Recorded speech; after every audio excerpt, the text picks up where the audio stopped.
good afternoon. Ito yung video natin, second video. Dito ako sa labas, nakatambay kami kasi mainit dun sa loob. Dito malamig kasi kahupa pala ng ulan. Ayan sila guys. Ayan sila guys. Kami pa'y kuan, kami pa'y So, ito yung bata nila guys na nakatira sa kanila kapitbahay din natin.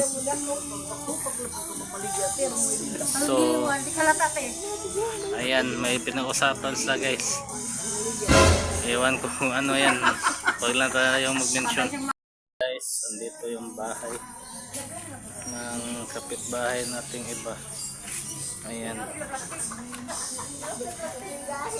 May tao na to guys. Dati wala tong nakatira. Ngayon meron na. Oh my God! Wow! Ayan guys. Ngayon may aso na dyan sa loob nila guys. Gagawin natin guys, maglakad-lakad muna tayo dito.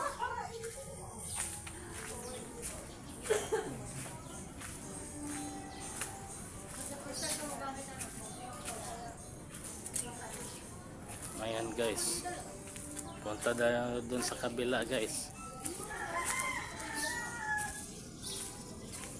So, andito yung ano guys, malawak na bakuran sa kapitbahay namin. May kotse din yung tatay ko, dito kami nagpa-park. Tapos yung kapitbahay na may-ari dito din nagpa-park.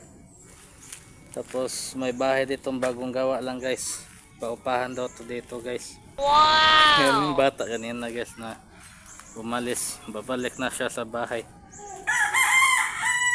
Ito guys yung mga puno ng anong puno. Mag-comment na lang kayo sa baba guys. Guys, balik na ako sa bahay guys, baka umulan na naman. Mahirap na pag nabasa ako ng ulan. Wala pa akong ligo. Oh no! Delikado ako sa lagnat. Lalagnatin ako dito. O ayan, umaambon na guys. Pasok na ako sa loob, baka maulanan ako. Ang gwapong-gwapo na kaibigan ko guys. Nice. Naglalaro ng scat guys. Sana manalo sila guys. Ayan. Up guys to the house. Sorry, maingay yung ano dito, sounds. Nagpapasounds yung mami ko. Nandito ako sa may bandang kusina guys. That's it guys. Ito lang po yung video natin guys. Please like, share, and subscribe. Thanks for watching guys, and God bless.